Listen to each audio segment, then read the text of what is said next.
It's been 1.5 years since President Bola Tinubu took on the reins of Nigeria's leadership, and much of the country's foreign policy has been evidenced in a lot of shuttle diplomacy.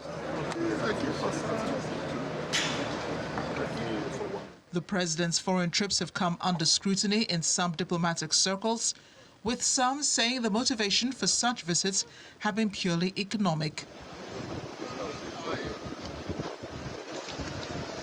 The country's domestic policy was overwhelmed by rising inflation and unrest over rising cost of living, made worse by the removal of fuel subsidy the year before. But while the president implored on Nigerians to keep faith with government policies, he and the vice president traveled to various countries. The explanation being that the trips were for Nigeria's good, to attract foreign investments, which will yield great returns in due time. This despite the exit of some big corporations which could no longer bear the harsh economic realities.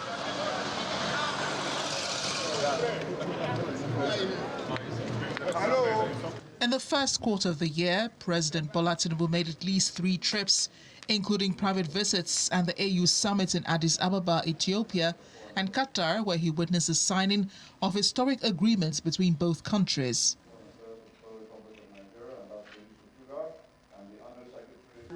His trips also involved attending the inauguration ceremonies of the presidents of Senegal, Chad, and South Africa. During his trip to the Netherlands, he celebrated the King's Day, and then Dutch Prime Minister Mark Rutte announced a $250 million investment in Nigeria over the next few months, including a $100 million investment in a waste-to-wealth industrial facility in Lagos State. President Tinubu participated in the 2024 Special World Economic Forum on Global Collaboration, Growth and Energy Development from April 26 to 28. He made at least 3 personal trips to London, a private visit to France, to which he would make a state visit later in the year, and participated in regional and continental meetings with the ECOWAS and the African Union. We must not lose sight of our fundamental responsibility, which is to protect our citizens. Perhaps one of the president's most popular trips was to China, where he attended the Forum on China-Africa Cooperation, and Nigeria signed a number of deals on nuclear and renewable energy, mobility, financial cooperation, and smart city.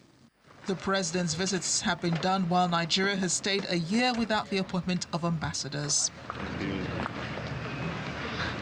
The president's sales marketing of Nigeria as fertile ground for trade and investment perhaps paid off in some high-profile visits to the country, including the U.S. Secretary of State Antony Blinken in January, the Indian Prime Minister Narendra Modi in November, and the German president's visit to Nigeria in December. There's a need to have some of these things translate to a much more tangible economic impact. Right now, it might look like this is necessary right now for the president to kind of give face to Nigeria, and of course, kind of marketize, if I use the word, what Nigeria is about to do, intending to do, or his administration is intending to do in this time and space.